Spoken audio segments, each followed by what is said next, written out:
Welcome to KTSU Unplugged. I'm Donna Franklin, and I'm here with the national president of the NAACP, President Derrick Johnson. Welcome. Thank you good to for have having you. me. Yes. Very good to have you. And tell us, the NAACP is on a move that's absolutely extraordinary.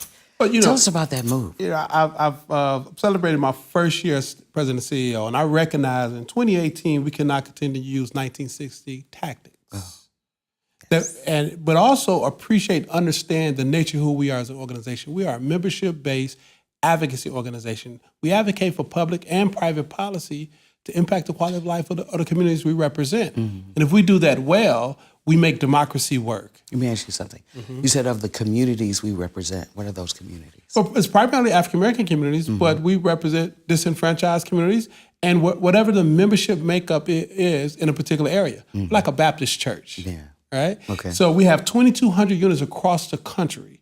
We are bottom-up structure, not top-down. So we reflect the need and interest of the members of a local community. And so we have a branch in Honolulu, Hawaii. It's not a majority Black branch. We got Hawaiians in that. I was coming to that right? question. Yes. We have a branch in Anchorage, Alaska. We have Native Americans who are Native Alaskans in that branch. We have a branch in the hills of North Carolina that's majority white, working class, right? So we represent the need and interest of the communities, plural, that we represent.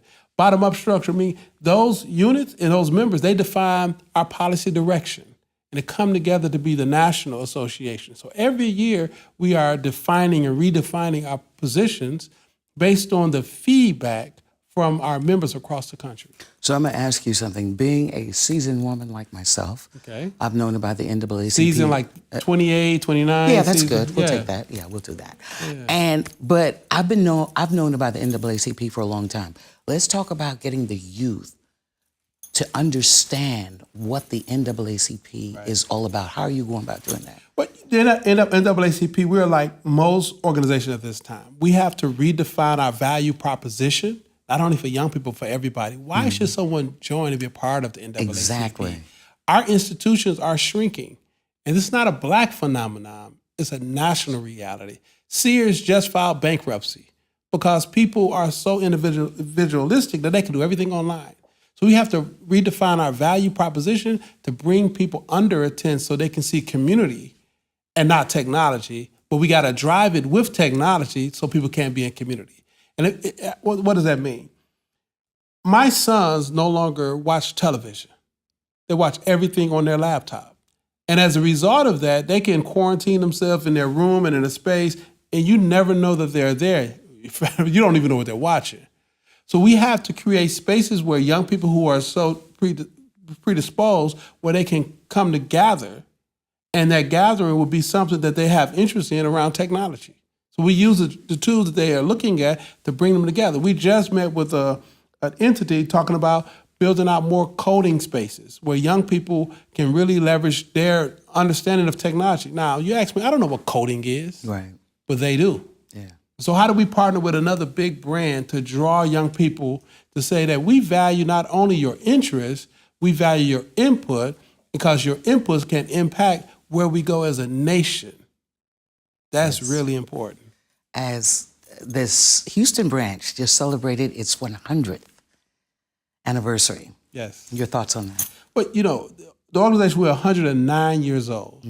And we are in this space where so many of our local units are celebrating their 100th anniversary. But the Houston branch is really significant because it was in this city that one of our major lawsuit victories resulted in the creation of Thurgood Marshall School of Law. It was the state of Texas denying African Americans access to UT Law School. And because of Charles Hamilton Houston's vision and Thurgood Marshall and Constable Baker Motley, their energy, it forced the state of Texas to establish a law school in the city of Houston. And we have watched both the growth of the branch and the legal Black community as a result of that add value, not only to the association, but to the nation as a whole. So, you are such a visionary. And I do want to ask you, how old are you? Because you just, but I'm So you're 29, so I'm you about like- 30? Yes. Okay, that's yes. good. We can roll with that. That's right. But so you were, there's something that just crossed my mind, and you were talking about the new technology to bring in the young people, but you also have to remember that the older people who are not up on technology, you're going to have both of them combined? Or do the other older people have to learn? You know, so people tell me about, older people don't know technology. When my mother, who's 72, get on Facebook, older people know technology. Show me someone that's over 50 not on Facebook now. That's true. Facebook is for the grown people. It is, It's for the grown right? people. We're grown. I grew up, perhaps like you, where there was a telephone in the kitchen with a long cord stretched all over the house. All over the house. And it was that one phone. Sometimes one phone. We are now in the reality where a lot of homes no longer have phone lines. Yeah, true. And that's not because young people not having phone lines. Most of the older people have cell phones. One is cheaper, is much more convenient, but it's an encyclopedia, is the white pages, the yellow pages. It is a mini computer. Yes, it is. And you're absolutely right on that.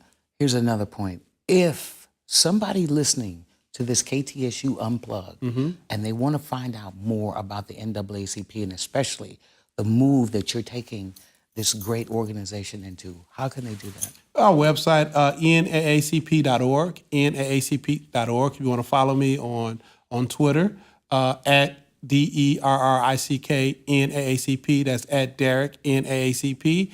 And as we grow and learn and make mistakes, we're going to perfect how we operate as an organization because our existence is essential. It's like salt in food. You don't know it until it's missing. And we never should allow our institutions to be non-existent because the quality of what we taste or what we get could be less than desirable. So your Twitter feed, you answer them personally?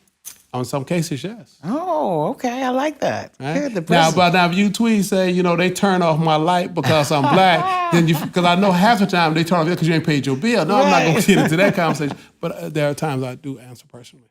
It has been such a pleasure to meet you. Pleasure meeting you. I'll be following you. Okay. Because I love what you're doing. I love what you stand for. This is going to be a brand. It's still the same organization, but you're taking it to another level. You're leaving the 60s where it is, and we're coming into the 21st. We're learning from the 60s. Yes. But because the 60s did teach us. Oh my God, yes. I'm a product of that. The 60s, understand, movements are successful because they're intergenerational. Right. That's what the 60s taught us. Right. We could have a Stokely Carmichael and Diane Nash and a Martin Luther King and a Philip Randolph. Right. 3 complete generations. Right. All in the same space, not always agreeing, but that friction created an outcome that made democracy expand to be more inclusive of us. That's what we need to learn from that as we also transition and not be stuck in how they got there, but just learn the lessons that they had to share. Wow. Any closing remarks? Thank you.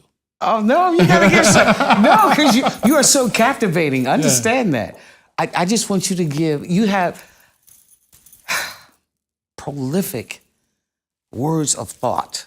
And you just mentioned one earlier, but this is another interview. So I want you to leave us with one of your prolific words of thought. See, put me on the spot, right? No, because it flows easily with you. It's and I'm speaking to the African American community, it's important to be involved.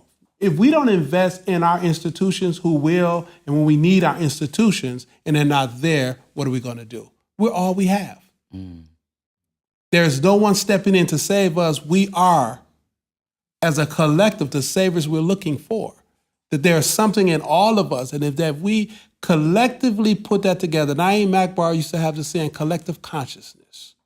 And that collective consciousness needs to be something that's as much proactive as it is reactive. We come together when the threat is looming. We can see it. We can sense it. That's why we vote as a community 92, 95% the same way, and we don't have to talk about it.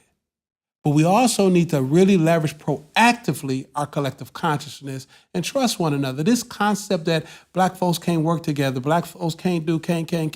And you ride around some neighborhoods and you look at the cornerstone of the church, established 1860 this or 1940 that, that tells you that we can build business, we can sustain a business, and we can do it cooperatively. Because that's all a church is. I love it. Wow. Thank you for listening to KTSU Unplugged.